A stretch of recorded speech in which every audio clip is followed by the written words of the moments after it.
ปิดอะไรมาฮะจริงแป้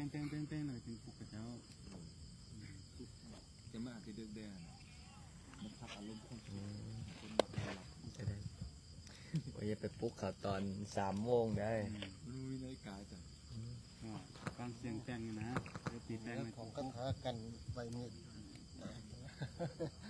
ผมไปลำตัดอย่างไม่ได้ ปลุกมาถึงโมงจะได้ถึกสอบแล้วนะถึกสอบกับบ๊อบบี้แล้วกำลังนอนแซ่บเลย ได้ข่าวว่าโจงใดนะหวยไม่ออก12 ตื้น3 หายไปครับ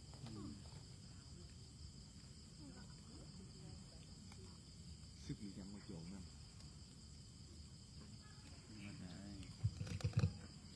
ถามมันสักสถานนั้นจะจบเหรอที่ได้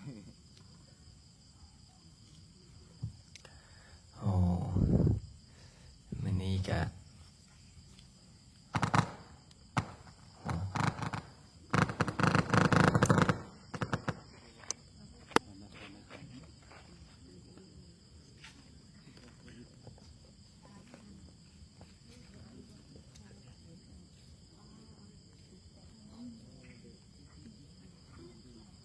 ท้องฟ้าแจ่มใส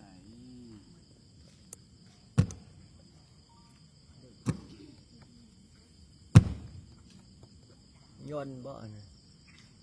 เอาเมื่อกี้นี่เป็นแบบแรกแรงว่าย่นก็โคตรบินสูงนะอ๋อย่นเครื่องบิน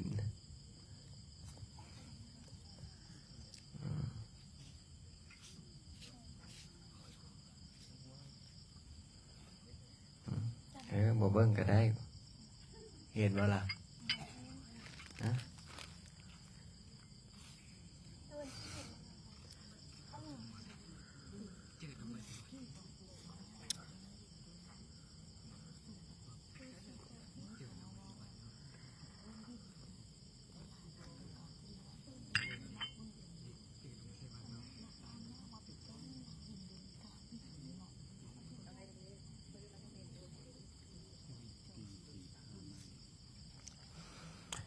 โอ้เห็นว่าฐานก็ขึ้นเสร็จเรียบร้อยแล้วเพิ่งได้จุดเด่นอย่าให้จั่วไปยกลิ้นได้มันสัดเงียบตีต้นยกรถตีต้นโดยแม่นว่าตื่นเช้าไปยกเอากล้ามวูบไอ้โหได้ให้ซิกก่อนไปยกไอ้น้ำหนักเนี่ยมั้ยแม่นบัดเสาหลิง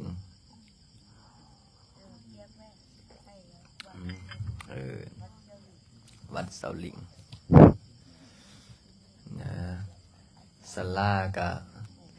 ทากระเบื้องดินขออย่างอีก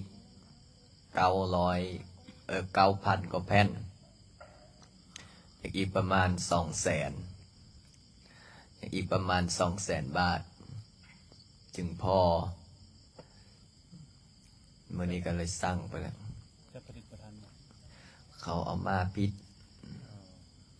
ก็เลยทาแล้วสิป้าขึ้นสวดมนต์อย่างนั้นแล้ว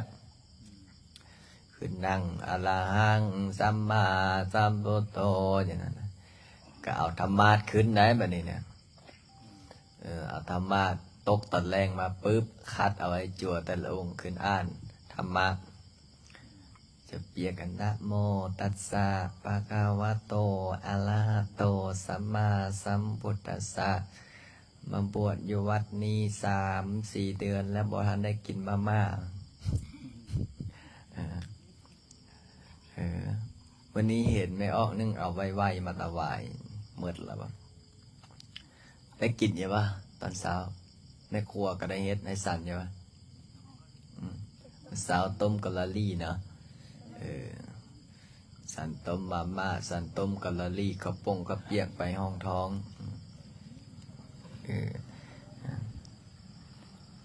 กว่าสิได้สันได้กินโอ้บ่ธรรมดาเด้อแม่ครัวเพิ่นตื่นแต่ดึกลุกแต่เช้าตื่นลุกเช้าเห็นข้าวเป่าไฟส่งลูกโจลูกเฮียนหนังสือใน ให้จวนน้อยก็ตั้งใจเฮียนได้อาจารย์บุไลสิเพิ่นจะได้เอาสอนอันนั้นผมได้บ่นี่สอนธรรมะพร้อมก็เลยเพิ่นละเดี๋ยวสิเปิดสอนคักๆสอนไอ้จัวได้อ่านหนังสือบ่ได้ก็ภาษาลาวพ่อมีเนาะ เวรกรรมภาษาลาวก็บ่ได้ภาษาธรรมะก็บ่ได้บทสวดก็บ่ได้จัวนี่ในชื่อจังไดแล้ววะเฮ้ยจัวหยังแล้ววะฮะ จะดี จัวดี ดี เดแบบนี้บ่ ดี ดีหรือดี พูด หึดีบ่ดีบ่ดี ดี ดีดี ภาษาชาววันละดี คนดี จัวนั้นเลยล่ะฮะจัวน้ น้ำบ่ ำอีกจัวหนึงอะไรล่ะจัวหยังล่ะจัวสมหวัง โอ้สมหวังเนี่ยไปไอ้ไม่ออกไม่ออกคูดอยู่ข้างไอ้กำแพงเด้อไปองค์นึงอะซื้อสมหวังเนี่ยใส่ละองค์โจเก้งบ่ได้ละโจเก้งไหนซื้อเปลี่ยนบ่ได้ซื้อคำแพงอะไรซื้อโจเก้งได้เพราะว่าเวลาสวดมนต์ตอนใดก็รับเขาก็เลยเปลี่ยนซื้อซะใส่โจกาเก้งกามีละยังถ้าองค์ใดที่แบบเฮ้อแล้วเปลี่ยนซื้อให้หมดยังมีเก้งมีกาซื้อโจซาแล้วก็ซื้อโจมาดเก้งกาสามารถครบทีมห้ามซิกได้ชุมนี้นะเปลี่ยนซื้อให้แล้วนะเห็นบทโจดำเปลี่ยนซื้อให้แล้วเด้โจดำโจซักเปลี่ยนซื้อโจดำโจซักละใครน้อยเนาะโอ้ให้อยากซิกอายุเท่าใดแล้ววะโจซัก38ให้ซิกก็เลยเอ็ดไปมาบทซิกแล้วอยู่แบบนี้แหละสบายใจเนาะ กินข้าวแรง บ่มีเงินก็อยู่ได้อยู่นำปาจารย์นะเวลาบ่มีเงินก็อยู่ได้เพราะว่าปาจารย์เป็นคนหาคนเลี้ยง ขอเพียงแต่ตื่นมาสวดมนต์ภาวนาเดินจงกรมนั่งสมาธิเมื่อแรกนี่สิไปนั่งฟังพระพุทธเจ้านำเก่าประวัติพระพุทธเจ้า3 ชั่วโมงเดี๋ยวสิยันนั่งรับเดี๋ยวสิมีกาแฟพอดีเขาเอากาแฟมาถวาย ให้ผู้ละกึก2 กึกเพราะว่ามื้ออื่นนี่เฮาบ่ได้ไปเฮียนได้แม่นบ่นั่งเพราะว่าเฮาดนแล้วได้บ่ได้นั่งแข่งกับครูบานิคมนะเนาะประเทศอาจารย์นิคม โอ้เพราะว่าเพิ่นนั่งตอนใดเพิ่นนั่งท่านั่งอาจารย์นิคมนั่งแบบใดฮะเพิ่นนั่งจอบป่าเด้นั่งจอบป่าบางองค์ก็นั่งน้ำลายไหลได้ใครแม่นั่งน้ำลายไหลบางองค์นี่ส่งเสียงนี่แล้วกอดเห็นป่ะตอนเขานั่งสมาธิเก่งๆลองเบิ้งมื้อแรงนี่เอาสัก3 ชั่วโมงเฮาก็สิได้ปฏิบัติแบบพิเศษวันเสาร์วันอาทิตย์วันศุกร์วันเสาร์วันอาทิตย์เพราะว่าไอ้จวนน้อยก็สิได้เวลากลางเย็นมันก็สิได้พักผ่อนสบายก็จะได้ห้องฮะมื่ออื่นสิได้ทำความสะอาดโกดห้องทุกอาทิตย์ให้อาจารย์พรอาจารย์น้อยครูบานิคมประกวดห้องใดบ่สะอาดสั่งให้ถูห้องใดสกปรกสั่งให้ล้างนี่นะสะอาดต้องสะอาดจิตสะอาดใจสะอาดกายสะอาดห้องบ่แม่นว่าห้องเต็มแต่กระปุกกระป๋องกระปุกกระป๋องมาม่าปลากระป๋องขนมไข่ยุวัดเฮาบ่มีหลายมันบ่มีย้อนยังมันหลายองค์เดี๋ยวเข้าพรรษาสิลงไปบิณฑบาตอย่างนี้ไปบิณฑบาตอยู่บ้านขอลงไปบิณฑบาตลงบิณฑบาตโปรดออกตนญาติโยมพอได้เข้าได้น้ำมาครบมาสั่นเพราะว่าบิณฑบาตก็จัดในกิจวัตร10 อย่าง กิจวัตร10อย่างก็มีบิณฑบาตนี่ก็ขาดบ่ได้ใดมีบิณฑบาตลงอุโบสถนี่มี10ข้อในลงอุโบสถบิณฑบาตสวดมนต์ไหว้พระกวาดลานวัดรักษาพระคงพระคองอยู่ปริวาสกรรมโกนหัวแต่หัวศึกษาสิกขาบทประพฤติปฏิบัติขอวัดแล้วก็พิจารณาเภสัช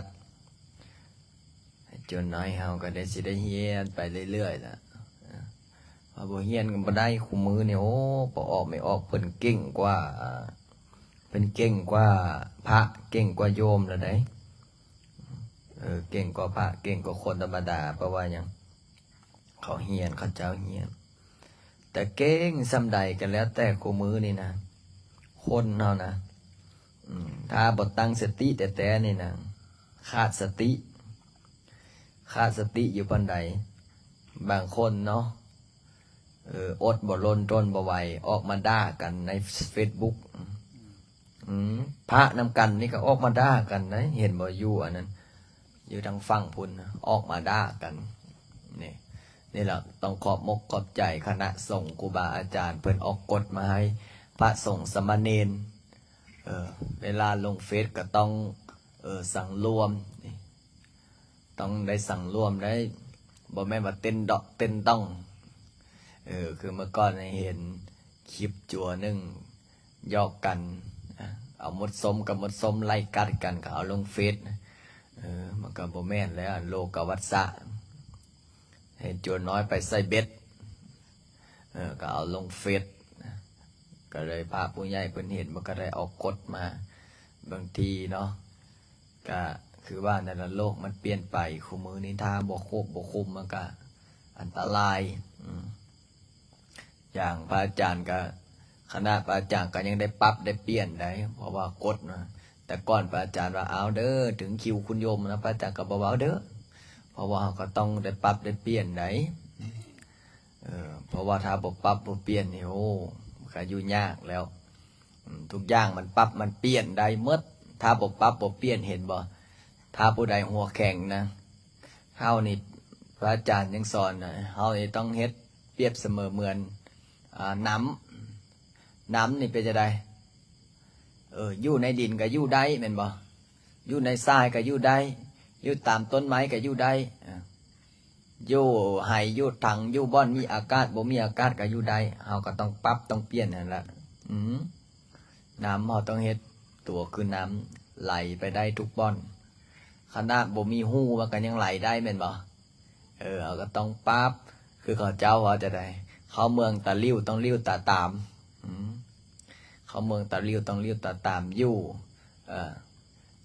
คือหมู่กินคือหมู่แต่อย่าเฮ็ดคือหมู่อย่ากินคือหมู่บางคนนี่อยู่คือหมู่กินคือหมู่เห็นหมู่ตื่นสายก็ตื่นนำเห็นหมู่กินหลายก็กินน้ำอันผู้ใดแล้วว่าเฮ้ยที่ว่ามาบวชแล้วเห็นอาหารแซ่บๆแล้วห่อไว้กินแรงแล้วไม่ออกเห็นนั่นนะมีจุดหนึ่งเนาะมาบวชปุ๊บเพิ่นบ่ฮู้เด้เห็นไม่ออกมาถวายเพลแซ่บนะอาหารแซ่บเนาะโอ้อันนี้เสียห่อไว้กินแรงก่อนภาษาไม่ออกพอออกว่าโอ้บ่ได้ไอ้จั่วเอ้ยศีล10เพิ่นบ่ให้กินข้าวแรงนะโภชนังศีลข้อ6เนี่ยจุเจ้าถือศีล10แล้วนี่เขาบ่ให้กินข้าวแรงโอ้บ่ฮู้ก็เห็นอาหารแซ่บเลยห่อไว้ ดีแต่ไม่ออกยังเห็นแต่สิโอแถวกุฏิแถวนั้นหอมก้อยแล้วเนาะมื้อนี้ห้องน้ำก็มีเรียบร้อยแล้วห้องน้ำติดอยู่ในนั้นสบายบ่สะดวกบ่สะดวกสบายจวดซักทำความสะอาดคู่มือเนี่ยพาจีวรซักตะแล้วก็ต้องเก็บได้แบบนี้นะตากแห้งแล้วเก็บไว้เดี๋ยวพระอาจารย์อนาคตนะสิเฮ็ดบ่อนตากผ้าซักผ้างามๆเพราะว่าของพ่อข่าวของผู้มาปฏิบัติธรรมก็สิได้เฮ็ดบ่อนซักผ้าไว้ต่างหากสิได้ให้ผู้มาทำความสะอาดห้องน้ำมาละทำความสะอาดคู่มือก็สิได้ให้เราเบิ่ง ทำความสะอาดผ้าหลักๆกับผ้าที่อยู่ที่นอนให้มันงดมันงามมันสะอาดสะอ้างเข้าไปพักแล้วสบาย ยังคิดในใจว่าสิซื้อเตียงมาใส่ให้ไอ้ฟองจอดเล็กจอดนั้นใส่เฮ็ดเตียงคืออย่าว่าให้พวกผู้เฒ่าผู้แก่นั่นดอกเนาะใส่เตียงถ้าใส่เตียงได้จักเตียงมาได้สี่เนาะบ่ใส่ก็ย่านเนาะบ่ใส่ก็ย่านเนาะแบบถ้าใส่แล้วมันสิเปลืองเงินนอนแบบนั้นธรรมดา นอนพื้นนอนขนาดพระอาจารย์ก็ยังนอนพื้นนอนไปนอนมารับคือกันได้ล่ะนอนพื้นก็ได้ก็เลยปรับเปลี่ยนไปแต่ละอย่างนี่ยังท่าแต่ฝนตกแต่นี่ถ้าฝนตกจาก2-3 เตื้อก็สิได้เอาทรายมาเข้าตัวนี้ก็เทออกพุ้นทางพุ้นก็สิได้เทต่อไปอีกแล้วก็สิเฮ็ดหลังคาให้แม่ใหญ่ดอนเพิ่นเอาดอกไม้ลงอันนี้มันยานอันนี้นะลมพัดมาตอนใดแล้วไปจ้องขาเต้นพาวเวอร์อยู่ก็เลยยานลมยานเต้นหือเลยก็สิเฮ็ดหลังคาให้ออกตนญาติโยมเวลามาวัดมาว่าบางทีก็สิเฮ็ดน้อยๆเอาบ่ได้ติดของแก้วเฮ็ดซะแอบบ่ไม่ใช่ดอนยานเข้าไปข้างในรับบ่ใส่ก็ได้ติฮะโอ้ใส่ต้องได้เฮ็ดแบบหยูล้อได้เฮ็ดแบบที่แบบเคลื่อนไปได้เคลื่อนไปเคลื่อนมาได้หั่นน่ะหั่นแหละเฮ็ดประมาณ6-7 เมตรนี่เนาะบ่เฮ็ดใหญ่ถ้าเฮ็ดใหญ่มันหรือมันทอดบ่ได้ก็เลยผมมาปฏิบัติธรรมกับแบบอยู่แบบสบายแบบอายแบบน้องกินข้าวกินน้ำสั่นข้าวมื้อเดียวอยู่แบบสบายอยู่แบบอายแบบน้องไอ้จั่วเฮาก็ได้มื้อละตีพาสีกรรมฐานนะได้มื้อละเนาะนั่นล่ะหูอยู่ดอกงามอยู่ก็อย่าให้งัวไปกัดละกันแล้วนะเป็นนั่งบัดนี้เฮาจื้อได้เฮานั่งแถวใดแถว1แถว2แถว3มาฮอดปึ๊บเฮาก็จะได้เช็คกันถึงว่าโอ้โจทย์1โจทย์2โจทย์3จะเปียกนั่งอยู่นี่ตลอดแล้วเนาะจื้อเอาก็สินั่งเป็นแถวแล้วก็สิยังได้จัดเวลาไปกินนิมนต์ก็สิได้ถึกตามเบอร์1เบอร์2เบอร์3เบอร์4เบอร์5ตัวน้อยนั่งเรียงหัวมือนี่ไข่ยี่ดอกหัวมือนี่มันมีเปียบพร้อมทุกอย่างแล้วผ้าจีวรก็มีแต่ก้อนสิโอจีวรกับก้อนสิได้ก็เฮ็ดจะได้หาแล้วไอ้จั่วมันบวชไหมเดี๋ยวผมรักษาเด้ให้ปลาจีวรได้แต่2 มื้อหนึ่งบอกว่าโอ้มันเก่าแล้วว่าซั่นอยากได้อันใหม่โอ้บ่มีแล้วต้องได้ซักแล้วก็เลยอันทุกอย่างก็ต้องได้ป้าเปลี่ยนเอาไอ้จั่วไอ้เนียนเอาพาคุมลอกคุมไล่พาหักองค์หักเอิกเวลาถ้าองค์ใดตื่นสายเนาะก็สิได้แล่นมาทางพี่เลยบ่ต้องไปเฮ็ดคือจั่วดีเด้อจั่วดีนะตื่นปุ๊บมาคุมผ้าอย่างนี้พี่เฮาคุมผ้าบ่ทันเป็นนะคุมผ้าบ่ทันงามมื้อนี้เกือบบ่ได้สันเพลไปคุมผ้าผู้เดียวจน2 ชั่วโมงแล้วปะโธมื้อเช้านี่ก็คือกันเนาะเฮ้ยเจ้าทองพันผู้ใดตื่นสายเฮ้ยทองพันได้ทองพันนี่บ่แม่นทองพันแล้วได้จกกาแล้วได้บัดนี้นะจกกาจกเก่งได้ให้ตื่นทันอยู่ติบัดนี้นะนอนนำไปละนอนนำจกของค่ำปลุกเอาอายได้เอ้ยอายหรือเสี่ยววะฮะน้องวะรุ่นน้องวะรุ่นอายนี่ฮะอายุเท่าใดล่ะคำแพงจกเก่ง14หัวค่ำเด้13โอ้รุ่นอายเด้ปลุกคือไอ้จั่วนั่นไงว่าปลุกกูดีๆนะบ่ปลุกกูอันนั้นได้ เออนะจะติ้งเด่นนอนน้ำไปล่ะย้อนครับทักษิณปลุกเอากันใครอยุ่ชุมนี้ตื่นเสาอยู่ชุมนี้องค์ไหนตื่นเสาก็หมู่หมดแต่ละมือนะฮะเจ้าดำกับเจ้าทักษิณเนาะบัดนี้ถ้าผู้ใดตื่นเสา10 มือเรียนติดมาตีแกงเดี๋ยวมีรางวัลพิเศษให้บอกแม่ว่าตื่นมาตี 3มานอนเฝ้าแกงนี่เราบอกได้ไงตื่นให้เป็นเวลาเขาบอกโอ้เห็นอาจารย์ว่าตื่นมาแต่เช้ามาตีระฆังปังแปงแปงแปงเสร็จเรียบร้อยนอนเฝ้าระฆังระฆังเดี๋ยวสิซื้อมาอีกหน่วยหนึ่งเอาไปใส่เดี๋ยวมันเวลาปลุกเพราะว่าทีแรกมาสิซื้อโมงมาใส่แล้วเอาบ่โมงซื้อโมงมาใส่เดี๋ยวอาจารย์บ่ไล่จัดการโมงก็คือเก้าแล้วเบิ้งบ่เป็นสิน้อยจนน้อยเบิ้งบ่เป็นเพราะฉะนั้นแล้วก็เบิ้งน้ำกันน้อยจนเนาะเป็นระเบียบเรียบร้อยมื้อแรงอย่าลืมได้เอาจัก3 โมง3 ชั่วโมงเนาะไหวยี่ติบ่ไหวก็สิให้หาสั่นกาแฟแล้วกาแฟกับช่วงนี้กับอึดยากวะบ่แม่นอึดยากว่าจำบ่อยากให้เจ้ากินซื่อๆบ่อยากให้สั่นยังน้อยสั่นกาแฟโดนจังแตะตัวนึงคือพระอาจารย์นี่10 มื้อหรือเดือนนึงจังได้สั่นกาแฟตัวนี้เพราะว่ายานเฮาสั่นแต่น้อยหลายยันเสียสุขภาพเดี๋ยวติดกาแฟกับจังเวียนอีกแล้วมีได้บางวัดเนาะบ่ได้กินกาแฟแล้วแม่นเวียกกับบ่เฮ็ดมนต์กับบ่สวดบาตรกับบ่บินพอกินกาแฟเสร็จปุ๊บเป็นจังได๋หันปึ้งก็เลยบอกว่าถ้าสมมุติเอาเจ้าคิดบ้างแม้กาแฟมื้อละซองเอาต่อองค์ซองเท่าใดละซอง 5,000เอาตีซะซอง 5,000 20 องค์ก็แสนมื้อละแสน10 มื้อก็เท่าใดล้าน1เดือนนึง3 ล้านบัดนี้ผัดตั้งฮักค่าน้ำอีได้บัดนี้เอาสมมุติสั่นกาแฟปุ๊บได้สั่นน้ำอีได้เนาะสั่นน้ำกับผู้ละขวดเอาสมมุติว่าผู้ละขวดตอนสั่นกาแฟขวดกับ20 คนกับประมาณขวดละเท่าไหร่กับประมาณตีสักแพ็คแพ็คนึงถ้าเป็นน้ำดื่มหัวเสือกับแพ็คเท่าไหร่ละดอกเตอร์กำไพน้ำหัวเสือแพ็คเท่าไหร่แล้วนี่56เนาะ5665 56,000กับประมาณ56,000สมมติว่า56บวกกับแสนนึงเป็นเท่าไหร่156,000ก็ได้เพิ่มอีกได้บัดนี้นะก็เป็นเดือนละ3-4 ล้านทีนี้ตัดกาแฟออกสุขภาพเราก็ดี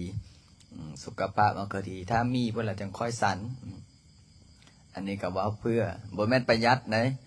บ่แม่นประหยัดนะแต่บ่มีคนถวายซื่อๆคือไอ้จัวว่าไอ้จัวตอนไอ้จัวมาบวชรุ่นใหม่ๆโอ้มาม่าสิ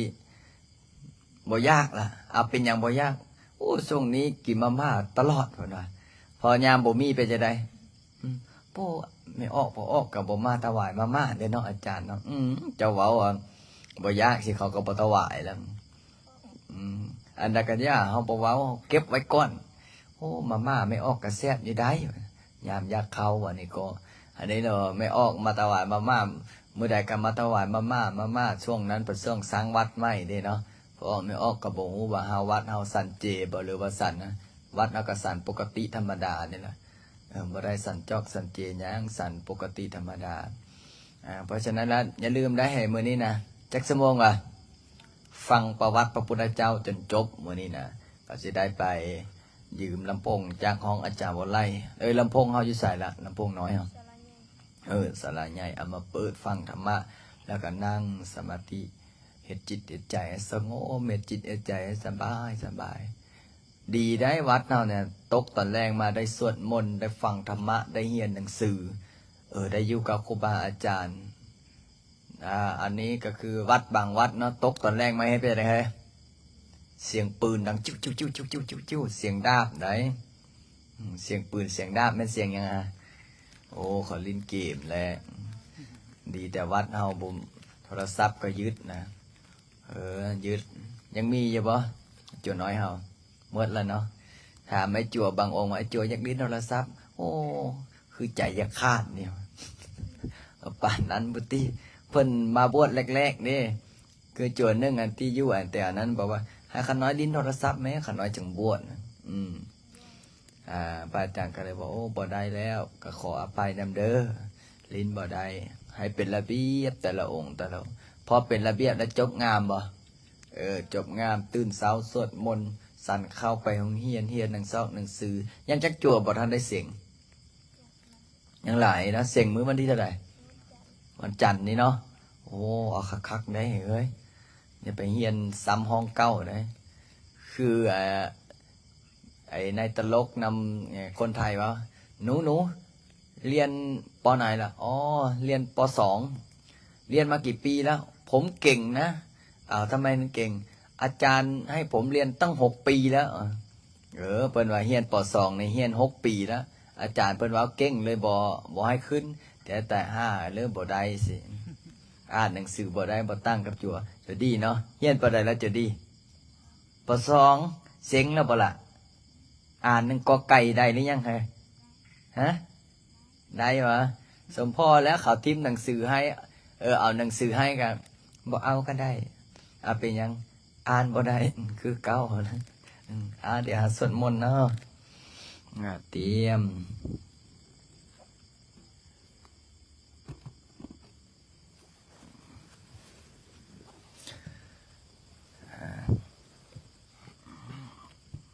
มื้อนี้สวดธรรมดาเด้อมื้อนี้สวดธรรมดาเพราะว่าเราสิได้มีนั่งสมาธิอยู่ห้องอันนี้มันยังไงโอ้กระถางเงินล้าน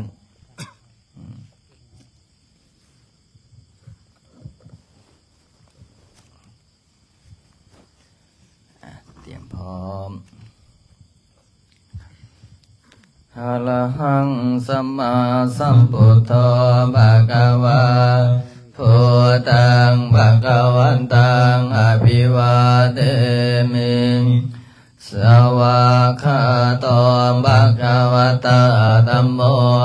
ธัมมังนัมมัสสามิสุปฏิปันโนภะคะวะโตสาวกสังโฆสังฆังนามามินะโมตัสสะภะคะวะโตอะระหะโตสัมมาสัมพุทธัสสะนะโมตัสสะภะคะวะโตอะระหะโต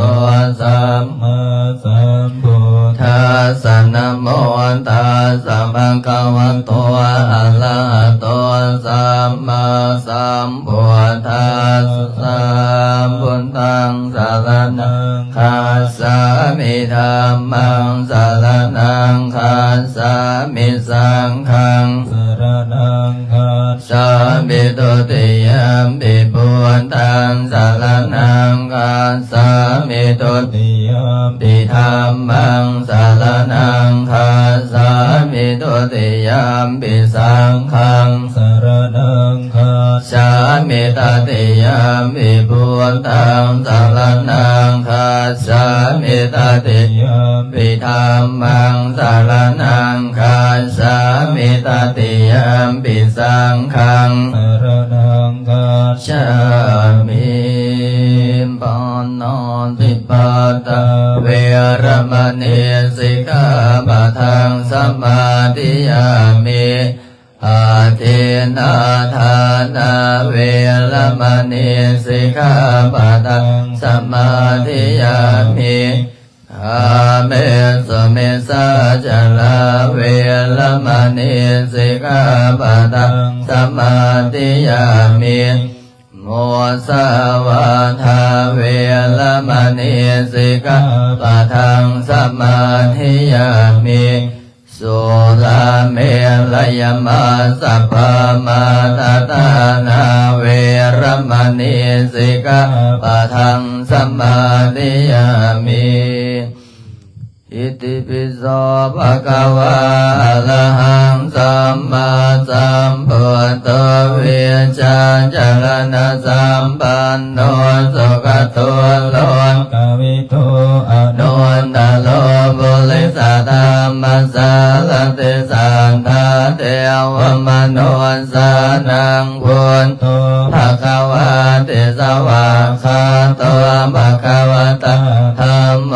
สันติติโกอาคาลิโกเอหิปัสสิโกโอปัญญิโกปัจจตังเวริตาโพวิญโยหิติสุปฏิปันโนภะคะวะโตสาวกสังโฆอุจุปฏิปันโน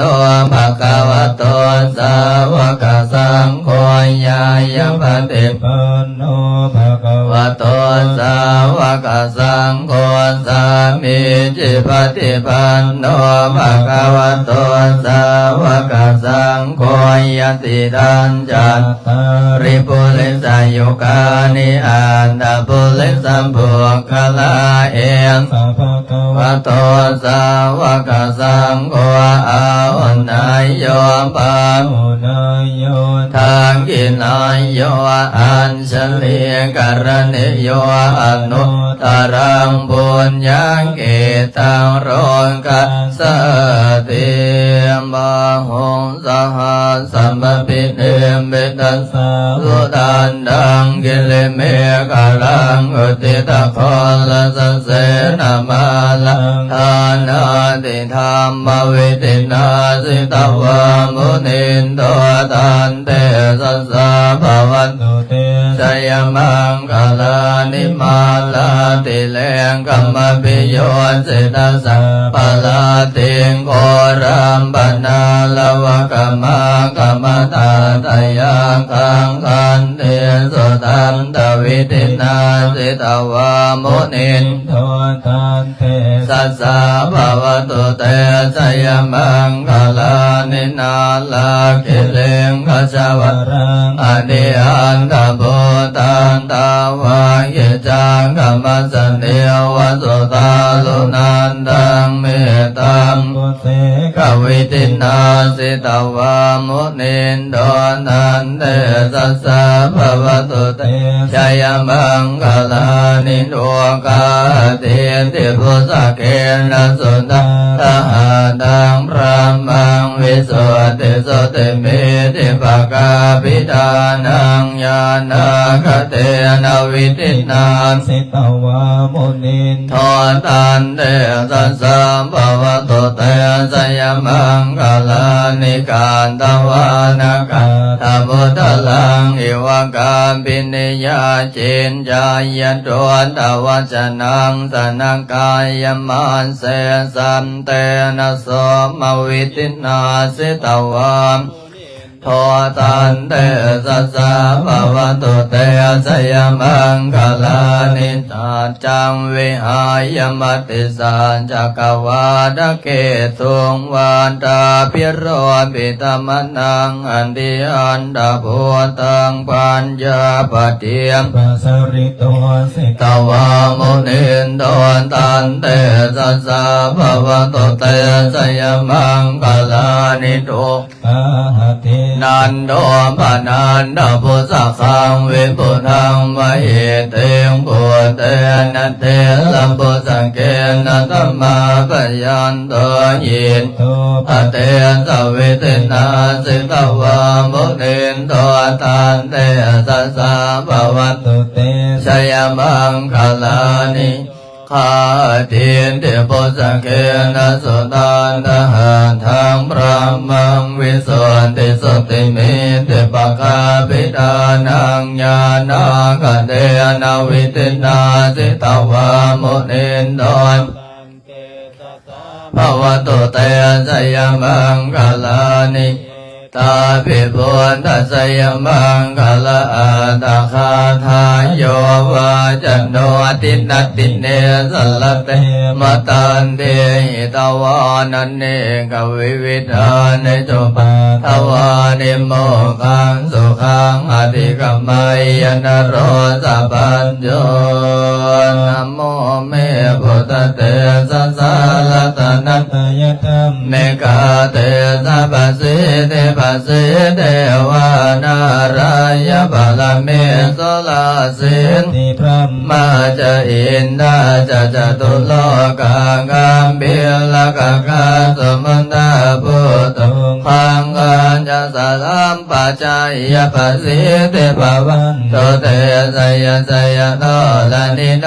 ลานิโอตติโอตตินานินาริสยสยกะคนละตนละนิสัยนิไรสายเสนาเมโลลาสะปุนโนละสิสยสยกัมเบลโสปินาเกณนากิปิชาจะพุทธการิสยสยตัวนิมิตโรคิสยสยสิงกิโสตาตนะโมกัจจายจยวรุณนะโมขายาตาสยสยจัมบาดินากะกุรกันโทสยสยกัสสะพลตุลังสุกระผู้สนเสหาปิกติปาสยสยวรุณนะโมขายาตาอิตาเสนาเรปุญญสุติโนละดิสยสยสุขาสุขาสีวิสยสยโนละนิทะเลสตาสุไสยาสยสยโนละนินสันติสนาสยสยมังคลารัญญาภวังเกสยสยวรุณนยาเขสยสยละกเสสุลปุสเตสะสยสยพระเมนกานาสยสยลาสาติลาสาสยสยสยปัตวิงสาพังสยสยอรหันตาปัจเจกพุทธสาวังสยสยมะเยสุโลหะโลหะลินเดวะสยสยพระมาสุลาโคสยสยนาโกวิโลลาโกวิโลโคจันติมาลวินโดจะเวนเตยโยจะโกเวโลวัลโนปิจาคิวาโยจะปัสสุนโนโกมาโลตัตระตะโกอัตตาลสมหาเทวาสิทธาปัตโยอิสิโนสาวกาสาภาชัยยะลาโมภวันตุเตสัยยะธัมโมจัสสังโฆจัตตสัพพะโรจัสสยกังเอเตนะสายเตเสนะสายสุติภวันตุเตเตนะสายเตเสนะโหยสยคารังสยโยปิพุทธัสสะสิลิมาโตอายังมารัสจัมปะปิมาโตปาลาสยโยโกสยัมโพธิมันเดปะโมทิตาชัยยันตาพระมังกนามเหสิโนสยโยปิพุทธัสสะสิลิมาโตอายังมารัสจัมปะปิมาโตปาลาสยโยโกสยัมโพติมันเดปะโมทิตาชัยยันตาอินทกนามเหสิโนสยโยปิพุทธัสสะสิลิมาโตอายังรัสจัมปะปิมาโตปาลาสยโยโคสยัมโพธิมันเดปะโมทิตาชัยยันตาเทวกนามเหสิโนสยโยปิพุทธัสสะสิลิมาโตอายังมารัสจัมปะปิมาโตปาลาสยโยโคสยัมโพธิมันเดปะโมทิตาชัยยันตาสุปันนกนามเหสิโนสยโยปิพุทธัสสะสิลิมาโตอายังมารัสจัมปะปิมาโตปาลาสยโยโคสยัมโพธิมันเดปะโมทิตาชัยยันตา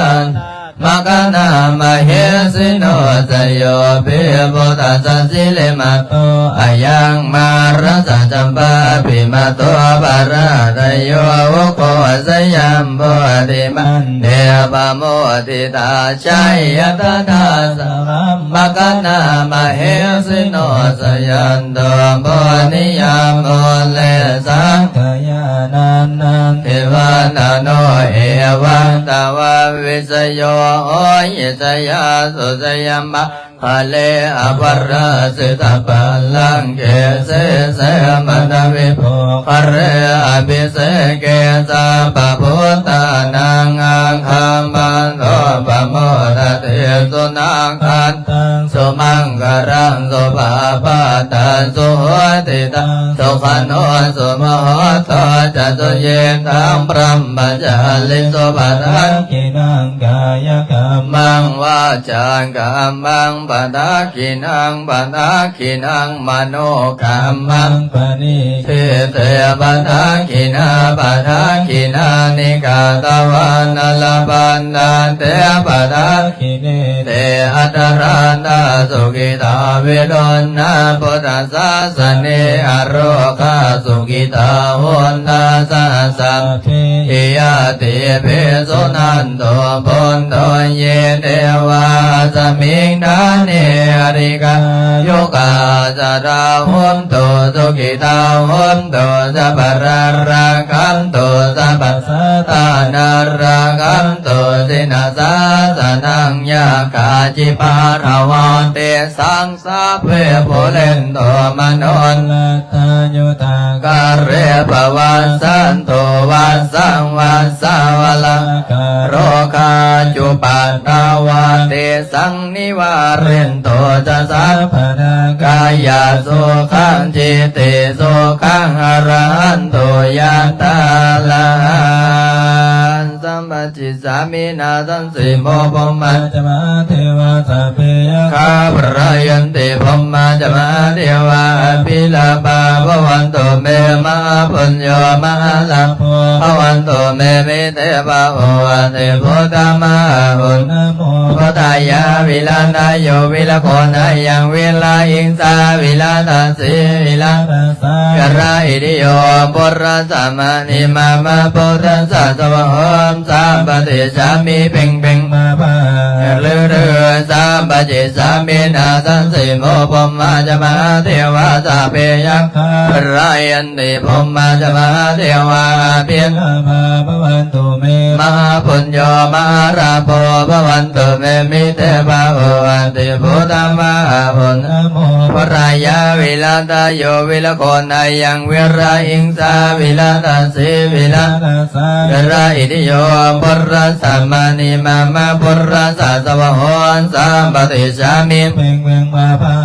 เรือเรือสัมปติสามินาสันสิโมปมปาจมาเทวาสัพเพยังคาปรายันติปมปาจมาเทวาปิลาภาภวันตุเมมหาปุญโญมหาลาโภภวันตุเมมิเตปะโออันติพุทธมาอุนะโมพุทธายาวิลาตาโยวิลโกนายังวิลาอินสาวิลาทัสสิวิลาทัสสะวิลาอิติโยปุระสัมมานิมามาพุทธัสสะสวะโหนสัมปติสามิเพ่งเพ่งมาภาเลือเลือสัมปจิสามินาสันสิโมปมาจมาเทวาสัพเพยะคาปรายันติพมมาจมาเทวาปิลาภาภวันตุเมมหาปุญโญมหาลาโภภวันตุเมมิเทปะโออะติพุทธมาหุนะโมพุทธายาวิลาตาโยวิลโกนายังวิลาอิงสากราทัสสิวิลาทัสสะวิลาอิติโยปุระสัมมานิมามาพุทธัสสะสวะโหนสัมปติสามิเพ่งเพ่งมาภาเรือเรือสัมปจิสามินาสันสิโมปมาจมาเทวาสัพเพยะคาปรายันติปมาจมาเทวาปิราภาภวันตุเมมหาปุญโญมหาลาโภภวันตุเมมิเตปะโออันติพุทธมาหุนะโมปรายาวิลาตาโยวิลโกนายังวิลาอิงสาวิลาทัสสิวิลาทัสสะวิราอิติโยปุระสัมมานิมามาพุทธัสสะสวะโหนสัมปติสามิเพ่งเพ่งปะปะเลือเลือสัมปจิสามินาสันสิโมปมาจมาเทวาสัพเพยะคาปรายันติพมมาจมาเท เทวาภิราบาภวันตุเมมหาปุญโยมหาภวันตุเมมิเตบาโหติพุทธมหาพุทธพรายาวิลาตโยวิลโกนายังวิลาหิงสาวิลาตาสีวิลาตาสาวิลาอิติโยพุทธสัมมานิมามาภูรัสสะโหสัมปติชามิเพ่งเพ่งปาปาเลยติปิโสวิเศษเอสันสัพพะนามิเอเมนะพุทธัสสะเอโสตัมพุทธปิติติปิโสวิเศษเอสันสัพพะนามิเอเมนะพุทธัสสะเอโสตัมพุทธปิติติปิโสวิเศษเอสันสัพพะนามิเอเมนะพุทธัสสะเอโสตัมพุทธปิติติปิโสวิเศษเอสันสัพพะนามิอิเมนะพุทธัสสะอิโสตัมพุทธปิติสัมเปสัตตะสัตตะหุนตุอะเวรัสสุขสีวิโนขอให้สัตว์ทั้งหลายจงเป็นผู้บ่มีเวรต่อกันและกันจงเป็นผู้ดำรงชีพอยู่เป็นสุขทุกเมื่อเดินการทำบุญยังพระมยันสัพเพภาคีภวันตุเตขอให้สัตว์ทั้งสิ้นนั้นจงเป็นผู้มีส่วนได้เสวยผลบุญอันที่ข้าพเจ้าได้บำเพ็ญแล้วนั้นเดินสัพพิติโยมิวันสันตุสัพพะโรโคเมนะสันตุมาเตภวันวันตลายโยสุขิติกายโยโกภวะอภิวาทนาสิริสันนิจังวุตังปัจจายโนจัตตารโอธัมมาวันตันติอายุวันโนสุขังภาลังอิมินะปุญญกรรมเมนะอุปัจจายคุณตละ